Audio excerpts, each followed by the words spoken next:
Yo, welcome back to the station, Destination Devi fam. You know who it is. It is your host, Ray G. First and foremost, want to wish all the fathers out there happy Father's Day. I'm recording this on Sunday. I hope you guys enjoyed your day with your family, with your loved ones. Hope it was special. Hope you enjoyed the kiddos. But it's time for football, baby. It's time for football. Let's get back into the swing of it. And I know a lot of people have been asking me for some of these rankings for seasonal leagues, for redraft purposes.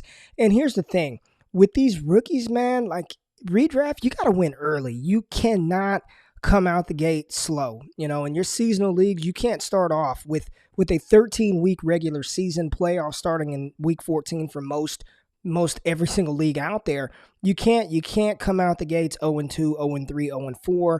Your chances of making the playoffs are slim to none. So with these rookies, you got to be very careful investing high draft capital in these incoming rookies. I know the allure of a Clyde Edwards-Helaire or Jonathan Taylor early is appealing to a lot of people. Now, Dynasty is one thing. Seasonal leagues, redraft is something completely different. You can't play around in seasonal leagues. You got to come out the gate swinging. So what I'm going to do is I'm going to give you 10 rookies who should help you win a fantasy championship in 2020 right after we drop the intro.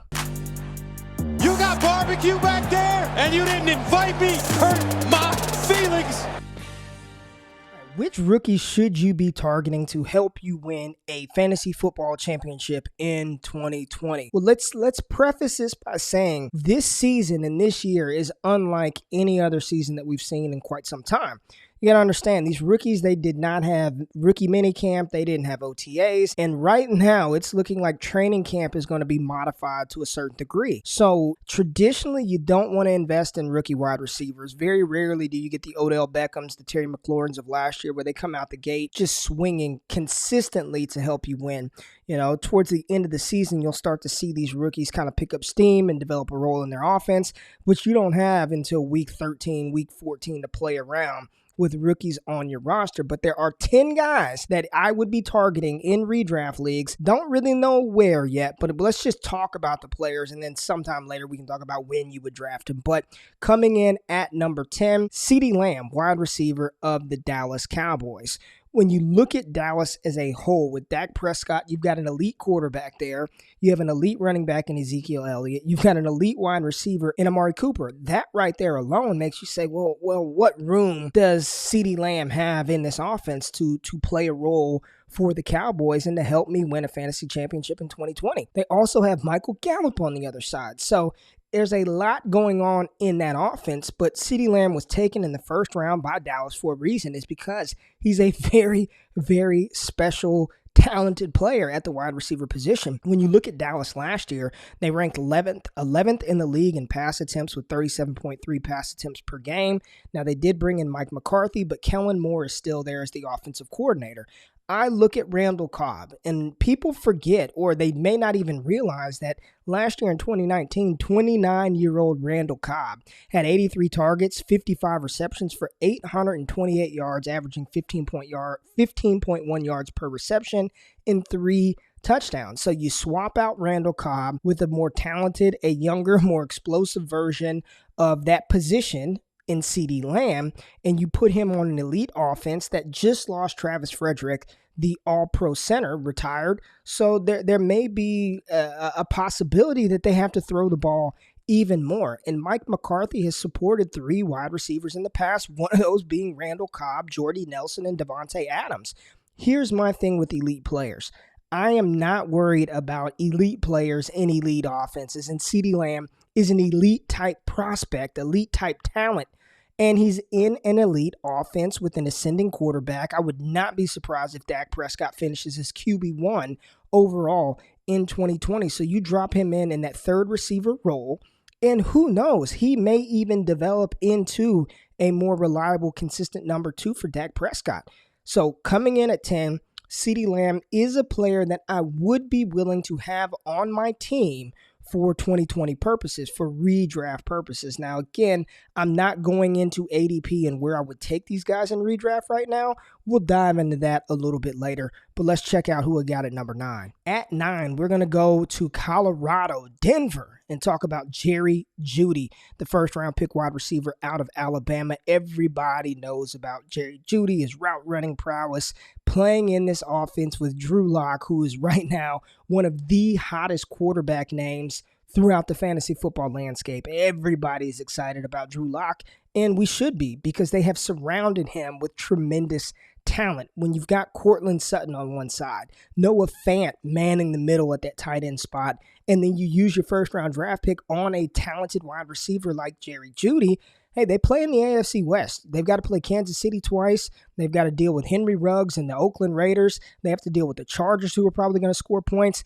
There's a very real possibility that Denver is going to run and gun this bad boy. And with Drew Lock's gunslinging mentality, with the talent of a Courtland Sutton, with the talent of a Noah Fant, there is a possibility for Jerry Jeudy to assume that Emmanuel Sanders type role and be the 1B to Courtland Sutton's 1A.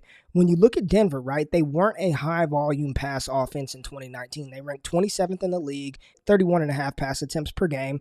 Emmanuel Sanders, he was traded to San Francisco midway through the season, but through 7 games, he had 44 targets, 30 receptions, 369 yards, and 2 touchdowns. Jerry Jeudy is going to play that Emmanuel Sanders type role. He and Courtland Sutton, while they play the same position, they are not the same type of wide receiver. Courtland Sutton, big body, physical wide receiver, and Jerry Jeudy truly does fit that Emmanuel Sanders shifty, elite agility, shifty, stop, start, and go type wide receiver. So it's going to be a really good complement to Courtland Sutton. And then when you've got Noah Fant manning the seams down the middle and his elite athleticism, the sky's the limit for this Denver Broncos offense. And then you add in a KJ Hamler. They drafted Albert O, Melvin Gordon, Phillip Lindsay, Royce Freeman still there. There is a world in which Jerry Jeudy could potentially be, a 7, 8, 900-yard receiver in his rookie season. A lot of that is going to depend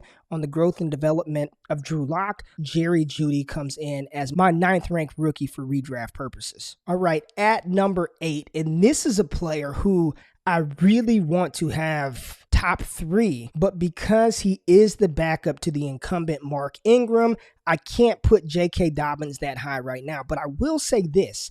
If you build a really, really good roster in your 2020 seasonal leagues, J.K. Dobbins could be a league winner. He's a player where I definitely see him getting volume. The Baltimore Ravens led the league in rush attempts last year, number 1 in the NFL by over 4 or 5 rush attempts per game with 36.8 rushes per game. I mean, they are going to run the ball with Lamar Jackson, Mark Ingram, J.K. Dobbins.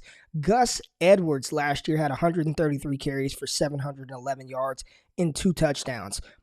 I'm not saying that J.K. Dobbins is just going to absorb all of those touches, but he's going to play. And if something were to happen to Mark Ingram, late down the season in 2019, he was dealing with a calf injury. If you insert J.K. Dobbins into your lineup as a starter, if somehow he becomes a starter once you make it to the playoffs or you're right on the cusp of the playoffs, he could absolutely win you a league. So to have him 8th here, that just shows the level of talent that some of these wide receivers and running backs find themselves in. But J.K. Dobbins, if you can withstand the first half of the season, J.K. Dobbins can be a tremendous addition to your fantasy team in your quest to win that fantasy championship. Everything that he did in Ohio State with Justin Fields, and even before that, when you go back to JT Barrett, his freshman season, he's played in this zone read type offense. This offense that he's transitioning to is going to feel like home. It's going to be comfortable. And when you've got the MVP, the threat that is Lamar Jackson, and then not to mention Hollywood Brown stretching the field, Mark Andrews commanding the seam, they added Devin Duvernay. People are excited about Miles Boykin and his breakout potential this year. It could be wheels up for JK if he gets the nod. So again, like I said at the beginning of the segment, you've got to win early. J.K. Dobbins is probably not going to be a consistent fantasy scorer for you early, but if you've got enough room to roster him and hold him, he could be a league winner later down the line. At number 7, DeAndre Swift, the Detroit Lions early second-round pick running back coming in to complement Kerryon Johnson. Kerryon Johnson is not going to just go away. He is going to be a part of this offense, but so is DeAndre Swift. And you've got to think about Detroit. Detroit ranked 15th in the league last year in rush attempts per game. Kerryon has not been the perfect model of health throughout his career. He has yet to finish a complete NFL season. They just lost Theo Riddick.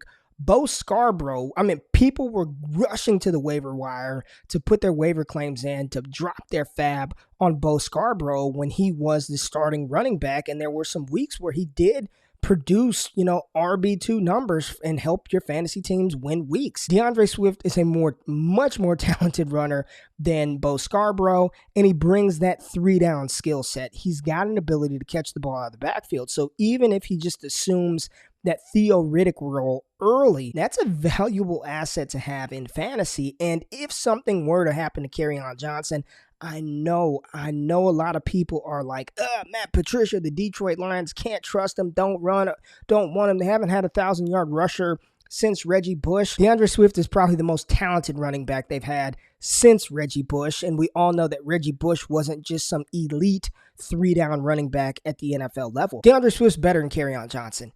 When you're looking at the prospects, Kerryon coming out of Auburn and DeAndre Swift coming out of Georgia, to me, there's no question who the better running back is. Kerryon can't stay healthy. Your best ability is your availability. In 2 years in a row since Matt Patricia got there, he has not been able to do that. And Detroit went out there and they grabbed DeAndre Swift early in the second round for a reason. So while he may not be the bell cow back starting out, he is going to see volume, and you're looking at a potential flex play right out the gates with DeAndre Swift. So I'm a little higher than most in seasonal leagues on DeAndre Swift because of his 3-down capability, his use in the passing game, and what's really standing in his way. And that's one Kerryon Johnson injury, and unfortunately, we're probably going to see that in 2020. Coming in at number 6, and boy, has this player taken a rise for me and for most of the fantasy community in general. And I'm talking about San Francisco 49er wide receiver Brandon Aiyuk. Aiyuk wasn't even going to be on this list, but news broke that Deebo Samuel's foot broke, and because of that, Brandon Aiyuk, it's Kendrick Bourne, it's Brandon Aiyuk, it's Jalen Hurd, it's Brandon Aiyuk, it's George Kittle's a monster. That's wide receiver 1 from the go. And then there's Brandon Aiyuk. They spent the first-round pick on Aiyuk out of Arizona State, who tested as a decent athlete, 4.5 40-yard dash. He was explosive at Arizona State, really good in the special teams game, and a yak monster. That's what Deebo Samuel was, a yak monster. They are not the same type of player. Deebo's a little more physical, stocky, built type wide receiver. Aiyuk has a chance to go out there and be the number one wide receiver if Deebo can't make it back from this foot injury. And listen, the knock on Deebo coming out of South Carolina was his ability to stay healthy. He dealt with injuries at South Carolina, and I know it was a freak type thing. It happened during workouts, but it did happen, and it's a foot injury for a wide receiver. So you're looking at a first-round pick wide receiver on an offense with the best play caller and offensive mind in football with Kyle Shanahan. They selected him because they wanted to use him. And now, with Deebo out of the picture, at least for now, Aiyuk has every opportunity to be that go-to wide receiver on the outside. I know everybody wants to talk about Jalen Hurd and what he could be. I'll tell you what he's not. He's not a number 1 wide receiver. I don't care how you slice it. It's George Kittle, and it's a very good chance that it's Brandon Aiyuk right out of the gate. So when you're looking at these rookie wide receivers, again, no training camp, no mini camp, no OTAs, no rookie camp. They're already behind the 8 ball. But when you've got a player who was drafted in the first round, you better believe that Brandon Aiyuk is going to be used and used early and often in San Francisco. He's my number 6 rookie on this list. All right, coming in at number 5, one of the greatest running backs in college football history, Jonathan Taylor. What? JT at 5? Ray, are you out of your freaking mind? He's running behind arguably, now I would say the best offensive line in football with the Indianapolis Colts, led by Quentin Nelson and Anthony Costanzo. Why the hell is Jonathan Taylor 5th? How is he not 1st or at least 2nd? Well, they still have Marlon Mack, and Nyheim Hines is still there. Not as concerned about Hines, but this year, Marlon Mack is still in the picture, and Marlon Mack is still going to get carries. The same sort of justification and argument or case for J.K. Dobbins later on, we can just apply that to this situation with Jonathan Taylor. As much as we love JT, there is no way, barring injury, that he comes in and just relegates Marlon Mack to the bench. It's not going to happen, folks. Not in 2020. 2021, when Marlon Mack is out of the way, then it's wheels up JT. I mean, he's sky high. He's a top 3, top 5 redraft running back. But in 2020, Marlon Mack is still going to play. And Jonathan Taylor, the knock on him coming out of college was his lack of work in the receiving game, which that's sort of what Nyheim Hines' specialty is. Marlon Mack was a wide receiver at South Florida before converting to running back, so he can catch the ball in the backfield too. Now, while Mack may not be as injury prone as a Kerryon Johnson, he also has dealt with some injuries throughout his NFL career, which could leave the door open for Jonathan Taylor to come in, produce, and seize a hold of that backfield. But it's hard for me to envision that right now, that JT is just going to come in, take that role, and it's going to be his and his alone. Marlon Mack is still going to get work. Jonathan Taylor is a phenomenal talent, and I salivate thinking about what he can do behind that Indianapolis offensive line. And again, just like I said with J.K. Dobbins, if you can roster him and hold him, he's going to give you, early in the season, he's going to give you some good, usable fantasy weeks, but consistent, I don't know how consistent he'll be. Think about Nick Chubb in his rookie season when Isaiah Crowell was still there, when Duke Johnson was in Cleveland. It took a while for Nick Chubb to truly seize a hold of that backfield and give you that consistent fantasy production. And I think we're looking at a similar situation with Jonathan Taylor, with Marlon Mack, and with Nyheim Hines. But if you can roster JT, wait him out, he could be an ultimate league winner in 2020. Jonathan Taylor coming in at number 5. All right, at number 4, we're going with Justin Jefferson, the wide receiver from the Minnesota Vikings, part of that fantastic LSU team in 2019. Justin Jefferson, first-round pick wide receiver for the Vikings. Who did they lose? They lost Stephon Diggs to Buffalo. They have Odubisi Johnson, and I don't even know who else. I think Treadwell is gone. He went to Atlanta. So it's Adam Thielen, it's Irv Smith, and you bet your sweet ass that Justin Jefferson is starting day 1. And I would not be surprised. I wouldn't be shocked one bit if Justin Jefferson was the team's number 1 before the end of the season. This just seems so backwards from conventional wisdom. In redraft, you don't dare take rookie wide receivers. Like, why on earth would you take a rookie wide receiver in a seasonal league, especially when said rookie wide receiver doesn't even have practice time with the team? Well, he's going to start, and I'm a firm believer in everything that I'm seeing is he is going to command that slot role. They're going to kick Adam Thielen back outside. Thielen has shown an ability. I had a video, Minnesota Vikings Outlook. Go check that out on the channel.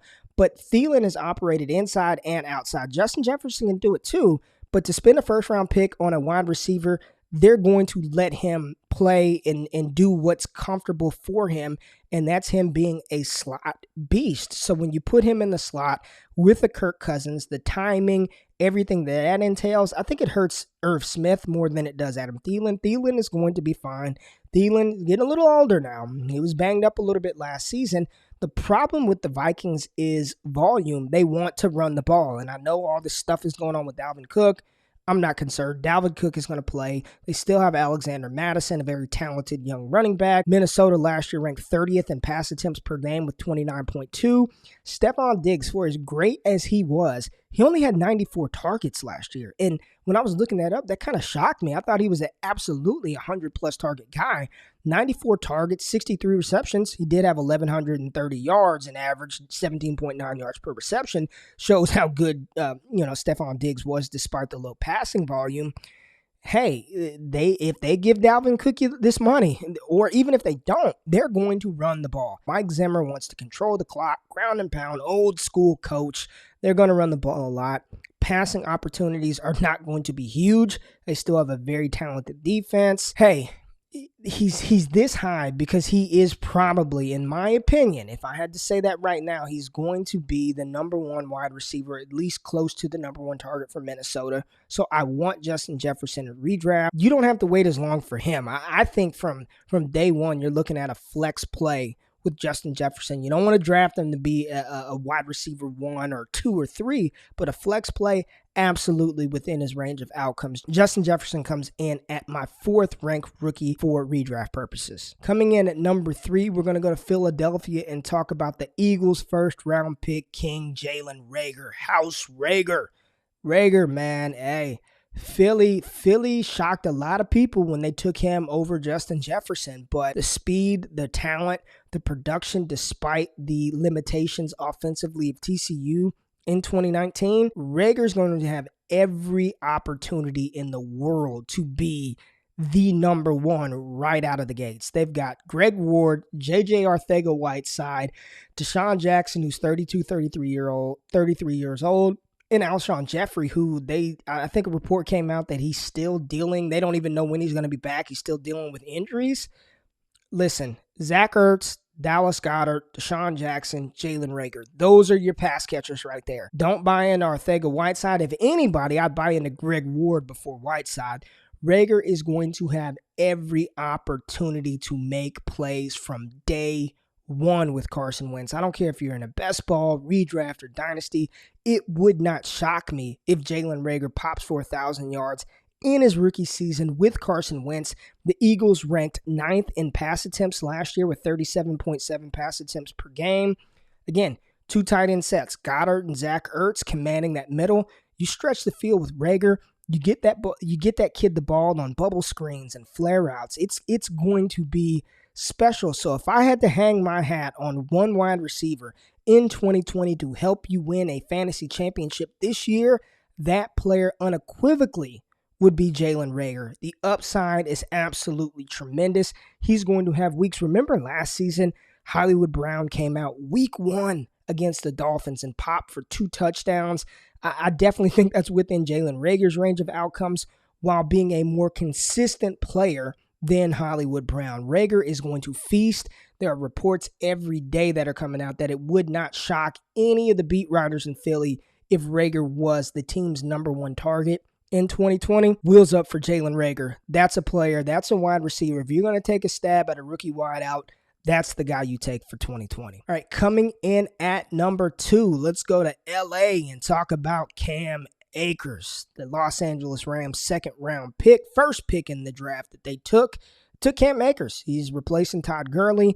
We know everything about Gurley and his knee injuries, but man, remember how damn good Todd Gurley was 2 years ago with Sean McVay catching the ball, running the ball, and a crazy number that I heard the other day was Todd Gurley in 2019 had 51 red zone carries with bum knee, 51 red zone attempts. And I know that everybody wants to talk about this Darrell Henderson, this Malcolm Brown. Those dudes are just dudes, man. They are not better running backs than Cam Akers. One of the easiest positions to translate to from college to the pro game is the running back position. And when you got Sean McVay, look, they drafted Akers for a reason. 51 red zone carries for Todd Gurley last year. Cam Akers is a 3-down threat. He can catch the ball out of the backfield, and he can run between the tackles. Last year, Darrell Henderson, 39 carries, 147 yards, 4 receptions. Malcolm Brown is going to be, he had 69 carries, 255 yards, and 2 receptions. So neither of these guys have shown an ability to catch the ball out of the backfield. The Rams' offensive line is not very good. You know, they lost Brandon Cooks. There's a very real possibility that there are more dump-off plays to a Cam Akers like they did with Todd Gurley in 2018. I want running backs. If I'm banking on players in redraft, rookie players for that matter, give me the running backs. Give me Cam Akers and a Sean McVay offense. Absent Todd Gurley, when we've seen what Gurley could do, Akers, it's going to be fun. I think he's a consistent flex play, giving you that low-end RB2 upside from day one. Don't buy the hype. He's better than Henderson. goodness, he's better than Malcolm Brown. Stop with that. Stop with the Malcolm Brown, Darrell Henderson thing. Cam Akers, second-ranked rookie for redraft purposes. And number one, surprise, surprise, surprise to nobody, it's Clyde Edwards-Helaire. Yes, the only running back taken in round one of the NFL draft by the world champion Kansas City Chiefs, with Patrick Mahomes, with Andy Reid, with Tyreek Hill, with Travis Kelce, with Sammy Watkins, with Mecole Hardman. I mean, what do you do? What do you do? Are we really worried about Darwin Thompson or Darrell Williams or Damian Williams? No. CEH is going to feast as a rookie. It might not be 1,000 rushing yards, and it may not be 1,000 receiving yards, but you bet your ass he's going to have 1,000 combined yards at least. He is going to catch a ton of balls out of the backfield for Kansas City, and they are going to be in positions to score in 2020. When you're talking about an elite offense like that, bombs to Tyreek Hill, bombs to Mecole Hardman, bombs to Sammy Watkins, bombs to Demarcus Robinson, Travis Kelce is still there. Damian Williams is a competent running back to help alleviate some of that workload on CEH, but they got him for a reason. They had their choice of every single rookie rusher in the 2020 class, and they said, I need that guy because his skill set fits exactly what we want to do. Clyde is going to help people win. He's an RB2 out the gate as a rookie with high-end RB1 upside. His receiving floor, his rushing production, it's going to be fun. And when you look at Kansas City, they weren't even in the top 10 in pass attempts per game. They were just so damn efficient. 14th in the league in pass attempts in 2019, 27th in rush attempts. Now, is that because they didn't want to run the ball, or Damian Williams was hurt and it was Darrell Williams and this Darwin Thompson thing? I'm going to say it was the latter and not the former. With Clyde Edwards-Helaire there, they're going to run the ball a little bit more. Patrick Mahomes has no problem dumping the ball off to the running back. Shady McCoy is out of the way. It is wheels up for CEH in 2020. Draft him in seasonal leagues with confidence. It's going to be really good. He's going to help your team win. He is the number one ranked rookie for redraft purposes. Period. Bar none. No conversation. It's Clyde. Clyde's good. If you want to talk about dynasty and long-term, that's something different. But in 2020, CEH is the number one guy. So let's recap it real quick. At number 10, CeeDee Lamb, wide receiver of the Dallas Cowboys. 9, Jeudy, wide receiver, Denver Broncos. 8, J.K. Dobbins, running back, Baltimore Ravens. 7, DeAndre Swift, running back, Detroit Lions. 6, Brandon Aiyuk, wide receiver, San Francisco 49ers. 5, JT Jonathan Taylor, the Indianapolis Colts rusher. 4, Justin Jefferson, wide receiver, Minnesota Vikings. 3, Jalen Reagor, wide receiver, Philadelphia Eagles. At 2, Cam Akers, Los Angeles Rams. And 1, Clyde Edwards-Helaire, the running back, Kansas City Chiefs. Couple of guys who were close to making the cut but just didn't do it. Denzel Mims, wide receiver, New York Jets, with YOLO Sam Darnold there just throwing up bombs. You got Brashard Perryman. They lost Robbie Anderson. But, you know, it's Adam Gase. It's the Jets. I don't really know. So we'll steer clear of that right now. But I can definitely see if you want to take a super late round flyer on a wide receiver, I guess you can do it with Denzel Mims. Other players, Zach Moss, if something were to happen with Devin Singletary, he is next up in that Buffalo Bills offense. Want to run the ball, you've got a dual threat quarterback in Josh Allen. Zach Moss could help you win some games or at least score some points. Hey, he's Jamal Williams 2.0, but we've used Jamal Williams in the past in redraft leagues. He can give you a spot start here or there, and running back is such a fragile position. You just want to have him because anything could happen at the running back position. So Denzel Mims, Zach Moss, 2 players who just missed the cut. If you're going to take a rookie, make sure it's one of these 10 guys.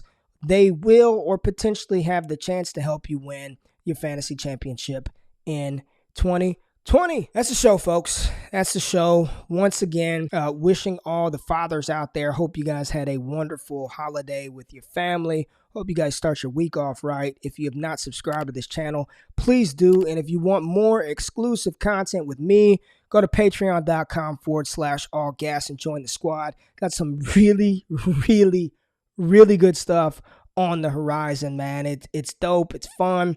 Love y'all. Love this. But that's it. That's the show. Check you out next time. Peace.